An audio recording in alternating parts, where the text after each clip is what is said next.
Hello, I am Ryan. Hello, I am Amy. Welcome to Listen to English Podcast. This video will change your life for good. And this is a good one. It appears that so many people want to make big changes in their life, to improve their lives. Yeah, like everyone wants to sort of make these big changes all at once. Right, like completely overhaul everything. Yeah, and I think that that's part of the reason why a lot of people fail. Mm-hmm. Studies show people are much more successful when they make small changes over time. Yeah, I completely agree. And this podcast really kind of gets into that, I think, in some really interesting ways. Yeah, it really emphasizes the importance of mindset. Yeah, your mindset is so important, I think. Like if you think you can't do something, you probably won't even try. Yeah, it's like when you're learning English. Exactly. Like if you Yeah. believe you're bad at languages, You're never going to get better. you're going to give up. Right. But if you start to change your mindset and start to believe in yourself, You can achieve anything. I really believe that. Me too. So like instead of saying, I'm terrible at English, you can say, I'm learning and improving every day. yes. It appears that when you have a positive mindset, you're more likely to take action, Yeah. And you're less afraid of making mistakes. which is so important. Mistakes are how we learn. Right, like a baby learning to walk. They fall down like 100 times. And it's the same thing with learning a language or anything else that you want to improve in your life. Definitely. It appears that another key factor in achieving your goals is your environment.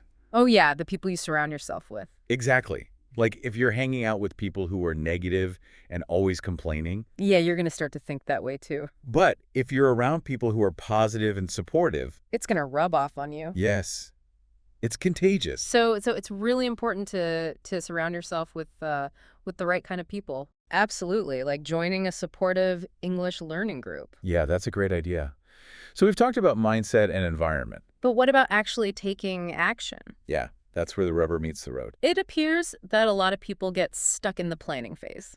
They're always waiting for the perfect time to start. Or they try to do too much at once and get overwhelmed, Yeah, the key is to start small and be consistent.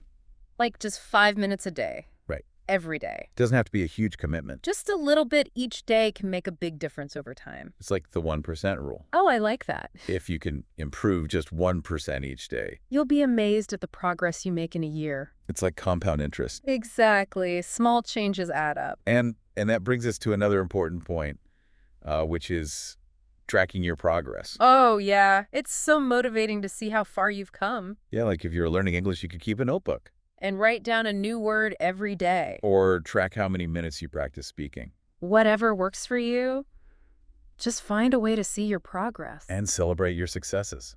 Every little victory counts. Yeah, and don't be afraid to adjust your approach along the way. Absolutely. Like if something isn't working, Don't be afraid to try something different, the most important thing is to keep moving forward. one step at a time. Exactly. Progress over perfection. And remember to have fun along the way. Yes. Learning should be enjoyable. Absolutely. So we were talking about making small changes and how that's like the key to making real progress. Yeah, I think that's something a lot of people struggle with. For sure. Like we want to see big results fast. Right. We want that instant gratification. Exactly. But real change takes time. And it's not always easy. It's definitely not always easy. It appears that one of the biggest obstacles people face is procrastination. Oh, yeah, the procrastination monster. It can be so hard to overcome that urge to just put things off. I know, I struggle with it all the time. Me too. But I've found that one of the best ways to beat procrastination is to break down big tasks into smaller, more manageable chunks. Yeah, that makes a lot of sense. Like instead of saying, I'm going to write a whole book. Just say, I'm going to write 1 page today. Exactly. Or even Now- just one paragraph. The important thing is to just get started. Once you start taking action, the momentum will build. Yeah, it's like that saying, a journey of 1,000 miles begins with a single step. I love that. And sometimes even taking that first step can be hard. Oh, yeah, definitely. So what do you do when you're feeling really stuck? When I'm feeling really stuck, I try to remember my why. Like, why am I doing this in the first place? What's my motivation? That's a good point. It appears that it's easy to lose sight of our goals when we're feeling overwhelmed. Exactly. So it's important to reconnect with that sense of purpose. And sometimes I think it also helps to just like do anything to get yourself moving. Yeah, like even if it's just for 5 minutes. Right. Just commit to doing something for 5 minutes and see what happens. a lot of times you'll end up wanting to keep going. It's like tricking your brain into taking action. Exactly. And once you're in motion, it's much easier to stay in motion. That's so true. But it's also important to remember to take breaks and recharge. Oh, absolutely. Self-care is so important. It's like if you're running a marathon, You need to pace yourself. right? You can't just sprint the whole way. You'll burn yourself out. So make sure you're getting enough sleep, eating healthy foods. And doing things that bring you joy. Yeah, taking care of yourself is essential for making lasting change. Definitely.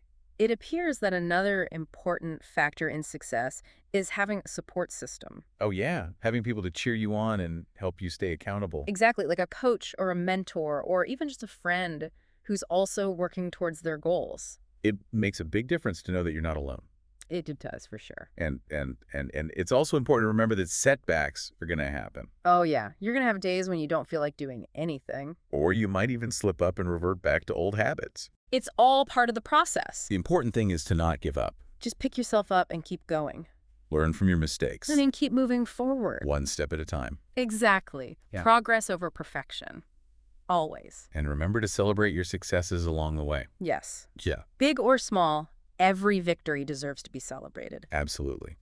So we've talked about a lot of different things today. Mindset, environment, action, self-care, support systems. It's a lot to take in. But it all boils down to this. You have the power to change your life. It starts with believing in yourself Taking action, even if it's just a small step. and surrounding yourself with people who support you. And remember, Progress takes time. be patient with yourself. And celebrate your successes along the way. I think that's a great message to end on. Me too. And you know what else can be really helpful when you're trying to make changes? What's that? Self-reflection. Oh, yeah. Taking some time to think about, your goals and your progress and what's working and what's not. Exactly. It's like checking in with yourself. Yeah, like a self-assessment. Right. And it appears that when you take the time to reflect on your journey, it can help you stay motivated and make adjustments as needed. Yeah, I think that's so important because, life is always changing and our goals might change too. Mm-hmm. And what worked for you a year ago might not work for you now. Right, so it's important to be flexible and adapt to those changes. And self-reflection can help you do that. So how do you actually practice self-reflection? Well, there are a lot of different ways you can do it. Yeah, like journaling. Journaling is a great one. It appears that writing down your thoughts and feelings can really help you process things. Yeah, I've been trying to journal more regularly and I found it to be really helpful. Me too. And you can also try meditation or mindfulness exercises. Yeah, those are great for calming your mind and getting in touch with your inner self. Exactly. And sometimes just taking a few minutes to sit quietly and reflect on your day can be really beneficial. Yeah, just to kind of like decompress and process everything. Mm-hmm. And the more you practice self-reflection, the better you'll become at understanding yourself and your needs. And the better equipped you'll be to make positive changes in your life. Absolutely. So I think we've covered a lot of ground today. Yeah, we have. We've talked about mindset habits, progress, tracking action, self-care support systems, and self-reflection. It's all connected. It is, and it all comes back to that idea of taking small steps and being consistent. Right, just 1% better every day. And remember, you don't have to do it alone. Reach out for support when you need it, And celebrate your successes along the way. because every little victory counts. Well said. I think that's a great place to wrap things up. Yeah, thanks for having me on the show. It's been a pleasure talking to you. It's been great having you. And thanks to all of our listeners for tuning in to Listen to English podcast. We hope you found this episode helpful and inspiring. And we'll see you next time. Bye. If you enjoyed this episode, please like and subscribe. It really helps our channel grow and reach more English learners like you. By subscribing, you'll never miss a new episode, and by liking the video, you're letting us know you want more helpful content. Thank you for your support. It means so much to us.